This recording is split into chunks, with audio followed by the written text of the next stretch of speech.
जी, Saraswati online classes में आपका स्वागत है। और हम अपना 4th चैप्टर पढ़ रहे थे। चैप्टर 4 वस्तुओं के समूह बनाना।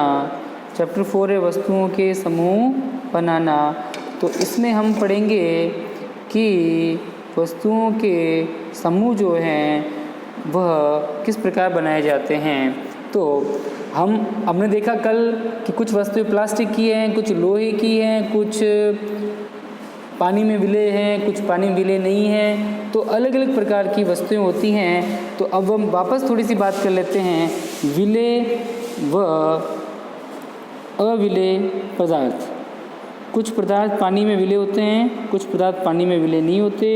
तो विलेय और अविलेय पदार्थ की बात करें तो मैंने कल आपको लिखवा भी दिया था कि कुछ पदार्थ पानी में पूर्ण रूप से घुल जाते हैं तो वो विलेय होते हैं, और जो पदार्थ पानी में नहीं घुलते वो होते हैं अविलेय। जिनको चाहे अविलेय क्या मतलब है, जिनको चाहे कितना भी हिलाओ, पानी में डाल कितना भी घोल लो, लेकिन वो नहीं घुलेंगे उसमें। तो अब हम बात करें कुछ ऐसे चीज़ें, जैसे मान लो 3-4 वस्तुओं की बात करते हैं।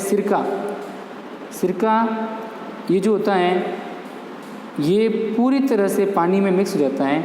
तो ये भली भांति मिश्रित होता है, यानी पानी में घुल जाता है पूर्ण रूप से। सिरका पानी में डालो और घोलो तो घुल जाएगा। अभी बात करें नींबू का रस, पानी में घुल जाता है। ठीक है, ओके। चीनी पानी में घुल जाती है। ये सब सिरका, नींबू का रस, चीनी ये सब पानी में घुल जाते हैं। तो ये क्या पानी में विलेय, क्या ये पानी में विलेय, ठीक है, पानी में विलेय। लेकिन जैसे कोई भी तेल हो, चाहे नारियल तेल, कोई भी तेल हो, नारियल तेल, सरसों का तेल, केरोसिन, पेट्रोल, डीजल, घी, ये तेल और जो द्रव्य पदार्थ ऐसे हैं, कुछ नारियल तेल, सरसों का तेल, केरोसिन, पेट्रोल, डीजल और घी, ये पानी में बिल्कुल नहीं घुलते। ये पानी के ऊपर तैरते रहते हैं। ये पानी में क्या हो गए, अविलेय। क्या हो गए ये, अविलेय। चाहे इनको कितने घोलने की कोशिश करो लेकिन ये नहीं घुलेंगे, ये पानी में अविलेय होते हैं। ये सब क्या है, तरल पदार्थ, द्रव है ना ये। और अभी नारियल तेल, सरसों का तेल, केरोसिन सब ये द्रव हैं। ये पानी वगैरह सब द्रव है ना। ये द्रव क्या होते हैं, जो पानी की तरफ बहते हैं, जिनको नीचे गिराएं तो बहने लग जाएं, वो होते हैं द्रव। ये नारियल तेल, सरसों का तेल, ये जितने भी तेल होते हैं सब पानी में नहीं घुलते हैं। तो अब वस्तुओं के समूह बनाने में अगर देखें तो हम अलग अलग समूह बना सकते हैं। जो पानी में घुलते हैं वो विलेय, और जो पानी में नहीं घुलते वह अविलेय। अविलेय का अलग बना दो और विलेय का अलग बना सकते हैं। ठीक है। अब गैस की बात करें, गैसें, कुछ गैसें होती हैं जो पानी में मिल जाती है। गैसों की बात करें, जैसे ऑक्सीजन, O2 ऑक्सीजन गैस, जिसको हम सांस के रूप में अंदर लेते हैं। ऑक्सीजन गैस जो है ना वह हम सांस के रूप में अंदर लेते हैं। तो अब हम तो सांस के रूप में ऑक्सीजन वातावरण से डायरेक्ट ले सकते हैं, लेकिन जो जल में रहने वाले जीव हैं, यानी जलीय जीव यानी जल में रहने वाले जीव, जलीय जीव जो होते हैं वो क्या करते हैं, वो जल में घुली हुई या जल में विलेय, जल में घुली हुई ऑक्सीजन गैस का उपयोग करते हैं। तो इसके ये पता चल गया कि ऑक्सीजन गैस जो है वह पानी में मिक्स होती है। जल में घुली हुई ऑक्सीजन गैस से जंतुओं और पादपों का जीवन चलता है। जलीय जीव जल में घुली ऑक्सीजन का उपयोग करते हैं, ऐसे लिख दो। तो इससे ये पता चला कि कुछ गैसें होती हैं वो भी पानी में घुलती हैं। जैसे ऑक्सीजन गैस पानी में घुली हुई होती है, तभी तो जल में रहने वाली मछली वगैरह जो भी जीव है वह जल में घुली हुई ऑक्सीजन को श्वसन के रूप में लेते हैं, ग्रहण करते हैं। ठीक है बेटा। अब कुछ बात करें, कुछ वस्तुएं होती है जो पानी में तैरती है और कुछ पानी में नहीं तैरती। तो जो पदार्थ जल में नहीं घुलेगा ना, जो पदार्थ जल में नहीं घुलता तो वह ऊपर तैरता है। कुछ पदार्थ जल में नहीं घुलते और नीचे बैठ जाते हैं। तो ये इस प्रकार हमें ये पता चला कुछ पदार्थ ऐसे होते हैं, जैसे अब मान लो ये बीकर हैं, इसमें अगर मैं रेत डाल दूं, इसे पानी से भरा हुआ बीकर है, इसमें रेत डाल दी तो रेत है वो यहाँ नीचे जाके बैठ जाएगी, ये पानी में नहीं घुलता तो यहाँ नीचे जाके बैठ जाता है। अब तेल है, तेल जो होता है उसको अगर मान लो दूसरा बीकर है उसमें पानी पड़ा है, इसमें मैंने तेल डाल दिया तो तेल डालने पर तेल यहाँ ऊपर तैरेगा पानी के ऊपर, पानी में नहीं घुलता है। अब ये भी रेत हैं, ये पानी में क्या है, अविलय, पानी में नहीं घुलती। और ये तेल है, ये भी पानी में क्या है, अविलय, पानी में नहीं घुलता। तो दोनों ही पानी में अविलय हैं, तो इसका अर्थ ये हो गया ये भी अविलय, ये भी अविलय, तेल भी पानी में नहीं घुलता और रेत भी पानी में नहीं घुलती। पानी में दोनों ही अविलय हैं, लेकिन रेत तो नीचे बैठ जाती है और जो तेल है वो पानी के ऊपर तैरता रहता है। ऐसा क्यों है? तो इससे हमें ये पता चला कि कुछ पदार्थ होते हैं जो पानी के ऊपर तैरते हैं और कुछ पदार्थ हैं वो पानी में नहीं पानी के ऊपर नहीं तैरते, नीचे जम जाते हैं। ठीक है। अगर किसी कंकड़ को या सूखी पत्तियों को देखें आप तो वह पानी के ऊपर तैरती रहती हैं, और ऐसे बहुत सारे हैं जो पानी में घुलते हैं और कुछ पानी में नहीं घुलते। अब बात करते हैं पदार्थों में, चौथा है पारदर्शिता। पारदर्शिता की बात करते हैं। पारदर्शिता का अर्थ होता है पारदर्शिता, पार यानी आर पार, दर्शिता यानी देखा जा सके, दर्शिता यानी देखा जा सके। तो कुछ ऐसी वस्तुएं होती हैं जिनके आर पार देख सकें, ऐसी वस्तु जिनके आर पार देख सकें तो वो होती है पारदर्शी, और इस गुण को कहते हैं पारदर्शिता। जिन वस्तुओं के आर पार देखा जा सकता है उन्हें कहते हैं पारदर्शी। पारदर्शिता की बात करें तो इसमें आप ये लिखेंगे कि पारदर्शी की परिभाषा क्या होगी, इसके आर पार देखा जा सके। तो वे वस्तुएं या वे पदार्थ, वे वस्तुएं, पदार्थ, इसमें लिखना है इसको, पदार्थ व सामग्री जिनसे होकर या जिनके आर पार, जिनसे होकर मतलब क्या हो गया, जिनसे होकर वस्तुओं को देखा जा सकता है, जिनसे होकर वस्तुओं को देखा जा सकता है उन्हें कहते हैं पारदर्शी। जिनके आर पार देखा जा सकता है उन्हें कहते हैं पारदर्शी कहते हैं, और इस गुण को बोलते हैं पारदर्शिता। तो वे वस्तुएं जिनके आर पार देखा जा सकता है उन्हें पारदर्शी कहते हैं। जैसे कांच, इसके आर पार देख सकते हैं, कांच के आर पार देख सकते हैं ना, जल है, वायु और कुछ प्लास्टिक की वस्तु होती है जिनके आर पार दिखाई देता, कुछ प्लास्टिक की वस्तुएं तो कुछ प्लास्टिक होती हैं जिनके आर पार देखा जा सकता है। कांच के आर पार देख सकते हैं, ठीक है। और जल, पानी में भी आर पार दिखाई देता है, पानी के अंदर क्या पड़ा है वो हमको दिखाई देता है। और वायु, हवा तो हमारे चारों ओर हैं, तो हवा के आर पार देख सकते हैं अपन। और कुछ प्लास्टिक की वस्तुएं होती है वो उनके भी आर पार दिखाई देता है।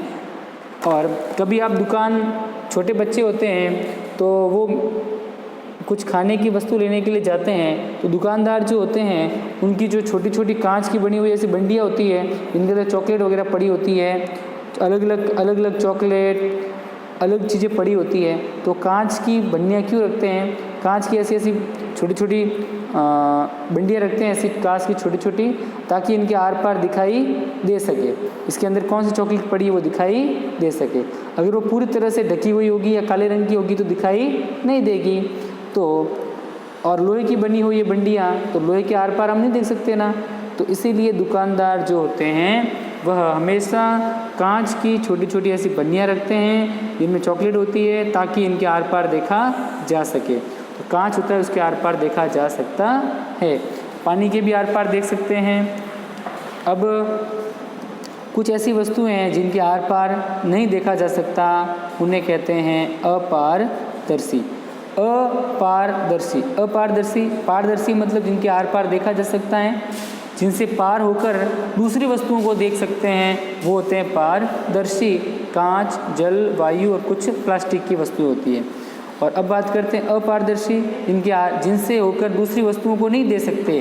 जैसे कांच है, कांच बीच में रखो तो उस तरफ कौन है वो हमको दिखाई देगा ना, तो कांच के जल और वायु के आर पार देखा जा सकता है, तो ये होगी पारदर्शी। अपारदर्शी में लिखना जिनके आर पार नहीं देखा जा सकता, ये ऐसी वस्तुएं, ऐसे पदार्थ या ऐसे पदार्थ व सामग्री जिनसे होकर दूसरी वस्तुओं को नहीं देख सकते, जिनसे होकर दूसरी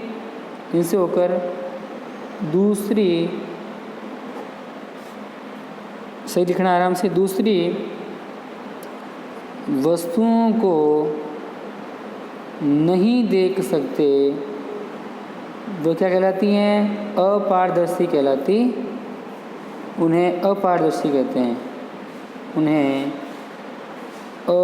अपारदर्शी कहते हैं। ठीक है, ठीक है बेटा, जिनके आर पार दिखाई नहीं देता उन्हें अपारदर्शी कहते हैं। जैसे लकड़ी के बॉक्स, धातु के पात्र, जैसे लिखना लकड़ी के बॉक्स, अगर कोई लकड़ी का बॉक्स है वो हमारे बीच में रख दें तो हम लकड़ी के बॉक्स के उस तरफ क्या पड़ा है उसको नहीं देख सकते ना, क्योंकि लकड़ी के आर पार नहीं देखा जा सकता। और धातु के पात्र, अगर कोई लोहे की बनी वस्तु हमारे बीच में रखी जाए तो लोहा अगर बीच में आ गया तो लोहे के आर पार नहीं देखा जा सकता, तो लोहा भी क्या है? अपारदर्शी वस्तु। तो पारदर्शी हो गया, अपारदर्शी हो गया। पारदर्शी जिसके आर पार देख सकते हैं, अपारदर्शी जिसके आर पार नहीं देखा जा सकता। अब बात करते हैं अपन आगे पारभाषी की। किसकी बात करते हैं? पारभाषी की। अब देखो कुछ वस्तुएं ऐसी होती हैं इनके आर पार देखा तो जा सकता है लेकिन स्पष्ट दिखाई नहीं देता, वो होती है पारभाषी। तीसरी है पारभाषी, इसके आर पार देख तो सकते हैं लेकिन एकदम साफ दिखाई नहीं देता, वो होती है पारभाषी। जैसे बात करें अपन तो अगर एक कागज़ की शीट लें और उसके ऊपर बल्ब का प्रकाश करें तो कागज़ की शीट के बीच में से दो तीन बूंद तेल या मक्खन डालकर उसे फैलाएं तो आपको चीज़ दिखाई देगी, लेकिन स्पष्ट दिखाई नहीं देती हैं। तो हम आप प्रैक्टिकल कर लेते हैं एक, उससे पता चल जाएगा। तो अगर हम एक कागज़ की शीट लें, मान लो कागज़ की शीट ले ली, ये कागज़ की शीट ले ली, बड़ी शीट ले लो, कागज़ का टुकड़ा ले लिया, कोई कागज़ की शीट ले ली। अब उसके ऊपर बल्ब का प्रकाश किया, ये मान लो बल्ब का प्रकाश कर दिया। अब इस कागज़ की शीट के बीच में 2-3 बूंद तेल की बूंदें डालते हैं, तेल की बूंदें डाल दी। अब इस तेल की बूंदों को फैला देते हैं, यहाँ पूरा ऐसे तेल की बूंदें पूरे कागज़ की शीट पे फैल जाती हैं और ये प्रकाश जहाँ तक फैला है वहाँ तक। अब बल्ब को दोबारा ध्यान से देखिए तो आपको ये इसमें से बल्ब की थोड़ा हल्का हल्का प्रकाश दिखाई देता है। तो अब ये चिकने कागज़ से होकर प्रत्येक वस्तु को पूर्णतः स्पष्ट देख सकते हैं। ऐसा नहीं है, ऐसे पदार्थ जिनसे होकर वस्तु को देख तो सकते हैं लेकिन पूर्ण रूप से स्पष्ट नहीं देखा जा सकता, उन्हें पारभाषी कहते हैं। तो पारदर्शी, अपारदर्शी और पारभाषी हम पदार्थों को 3 समूहों में बांट भी सकते हैं। ठीक है बेटा, तो पारभाषी यही हो गया कि भाई कागज़ पे तेल की बूंदें गिराएं और फिर तेल का इसका प्रकाश करें तो यहाँ आपको प्रकाश हल्का हल्का इससे पार होता हुआ दिखाई देगा, मतलब हल्का हल्का दिखाई देगा, पूर्ण रूप से दिखाई नहीं देता।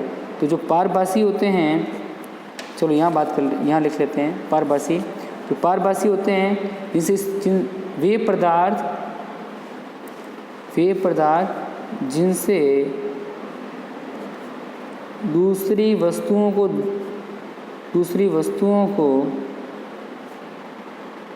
देख तो सकते हैं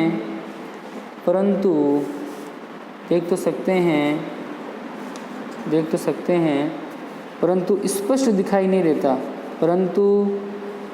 स्पष्ट दिखाई नहीं देता, स्पष्ट दिखाई नहीं देता उन्हें पारभासी कहते हैं। क्या कहते हैं? पारभासी कहते हैं। पारभासी कहते हैं। पारभासी के बारे में आप समझ गए, जिनसे स्पष्ट रूप से दिखाई देता है लेकिन स्पष्ट रूप से दिखाई नहीं देता, उन्हें पारभासी कहते हैं। इस प्रकार हम पदार्थ को 3 भागों में बांट सकते हैं, पारदर्शी, अपारदर्शी और पारभासी। ठीक है, तो ये चैप्टर अपना ख़त्म हो गया आज, 4th चैप्टर। कल हम 4th चैप्टर के प्रश्न उत्तर करेंगे और आगे पढ़ेंगे। ठीक है, तो आज के लिए इतना ही। धन्यवाद। जय हिंद, जय भारत।